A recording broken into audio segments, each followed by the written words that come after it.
वळूयात एका पुढच्या बातमीकडे। HIV अफवेनं कुटुंब वाळीमध्ये टाकण्यात आलंय। बीडच्या आष्टी तालुक्यातील हा धक्कादायक प्रकार समोर आलेला आहे।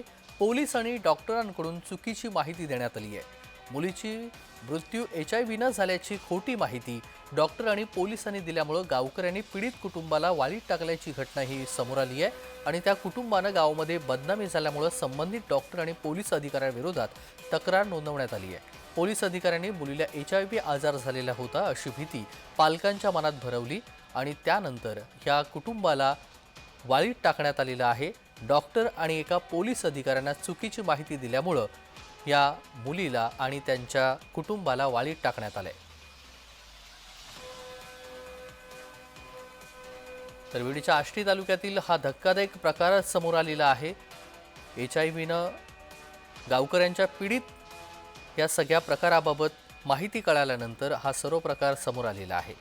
दरम्यान मुलीचे पालक आणि पोलीस अधिकारी यांच्यामध्ये संभाषण झालेलं आहे। मुलीच्या सासरच्या लोकांनी हे कुंभाड रचलेलं असून त्यांच्या सांगण्यावरून डॉक्टर आणि पोलिसांनी मिळून ही अफवा पसरवल्याचा आरोपी मृत मुलीच्या वडिलांनी दावा केलाय। हाँ सर। हॅलो, हाँ अंत्यविधी करताना जवळ कोणी गेलं का? हाँ हाँ पुलिस में। जर गेला असेल तर त्यांचं ते ब्लड टेस्ट करून घ्या बरं का। ब्लड टेस्ट करून घ्या जेणेकरून की दुसरं तसं हे होऊ नये। नहीं नहीं कुछ नहीं जवळ गेलेलं। जवळ कोणी गेलं नाही ना, हाँ, हाँ। जेणेकरून की आपले चांगल्या माणसं जर त्यांना पण उद्भवू नये असा प्रकार आहे तो।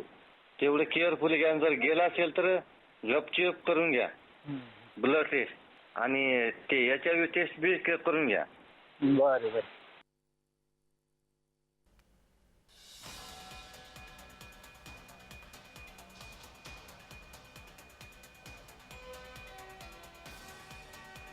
आजाराबाबत समाजाला समुपदेशन करण्याची गरज आहे असा प्रकार हा बीड जिल्ह्यामध्ये घडलेला आहे। विवाहितेचा HIV असल्याची अफवा पसरवण्यात आली आहे।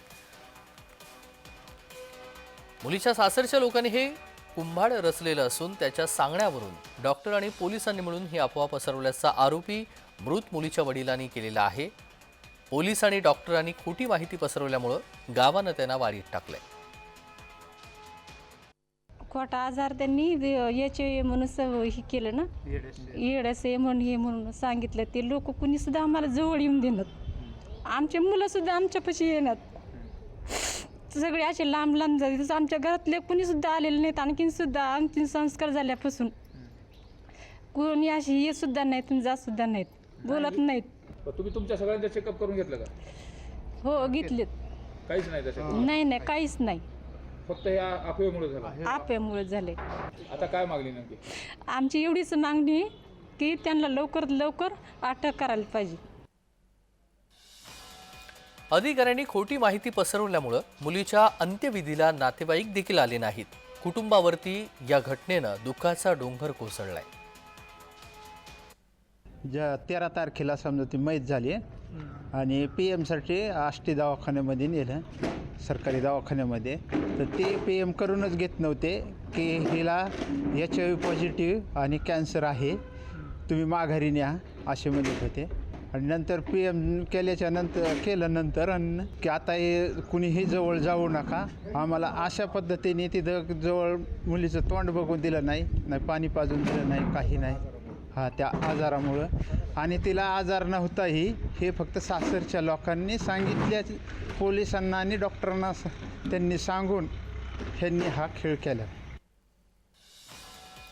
घटनेचं गांभीर्य लक्षात आल्यानंतर कुटुंबानं त्यांच्यावरती झालेल्या अन्यायाविरोधात तक्रार दाखल केलेली आहे आणि या घटनेनंतर पोलीस प्रशासन आणि रुग्णालयाकडून देखील कोणतीही प्रतिक्रिया दिली गेली नाही।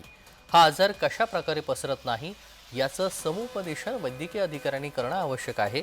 आजही एखाद्या आजाराबाबत समाजामध्ये गैरसमज पसरवून भीती दाखवली जाते, तर त्यामध्ये सहभागी असणाऱ्यांविरोधात कठोर कारवाई करण्याची आवश्यकता आहे। ब्युरो रिपोर्ट, जय महाराष्ट्र।